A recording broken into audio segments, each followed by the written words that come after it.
അങ്ങനെ ഞങ്ങൾ കുട്ടിക്കാനം എത്തി. അടിപൊളിയാണ്, സാഹസികമായ യാത്രയാണ്. കുട്ടിക്കാനം ജംഗ്ഷനിലാണ് ഞാൻ ചേർന്നത്. ആരെങ്കിലും പറയും കുട്ടിക്കാനം. ഇനി ഞങ്ങൾ ആ റൈസ് ബൗളിന്റെ അവിടെ പോയി ആഹാരം കഴിക്കാൻ പോവാണ്. ആ ദൃശ്യവും ഇതിനകത്ത് ഉൾപ്പെടുന്നതാണ്.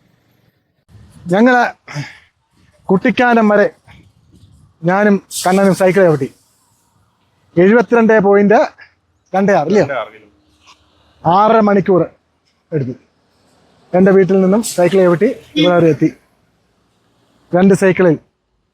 ഞാൻ ഇത് 3ാമത്തെ തവണയാണ് കുട്ടിക്കാനം വരെ സൈക്കിൾ ചവിട്ടുന്നത്. വാഗമൺ വരെയും പോയിട്ടുണ്ട്. ഇനി അടുത്ത ട്രിപ്പ് ഞങ്ങൾ പളനിക്കാണ്. പളനി 290-300 കിലോമീറ്റർ ഉണ്ട്. അത് 2 ദിവസം 3 ദിവസമായിട്ട് പോകാമെന്നാണ് വിചാരിക്കുന്നത്. അങ്ങനെ ഇതുപോലുള്ള കാര്യങ്ങൾ അച്ചീവ് ചെയ്യുക, അതാണ് ഞങ്ങളുടെ രസം, ഇപ്പോഴുള്ള സന്തോഷം.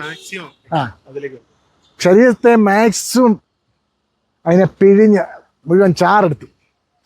ഇപ്പം ഞങ്ങൾ അനുഭവിക്കുന്ന ഒരു സുഖമുണ്ടല്ലോ, കൈയും കാലും ഒക്കെ അങ്ങോട്ട് പിടിച്ച് കൈയൊക്കെ ഇങ്ങനെ വിറയ്ക്കുക. അത് കണ്ടോ, കൈ വിറയ്ക്കുന്നുണ്ട്.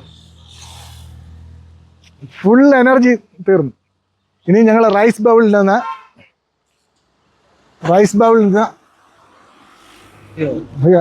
ആഹാരം വാങ്ങിച്ചിട്ട് ആഹാരം കഴിച്ചിട്ട് ഇവിടെ കറങ്ങിയിട്ട് പോകും. നന്ദി, നമസ്കാരം.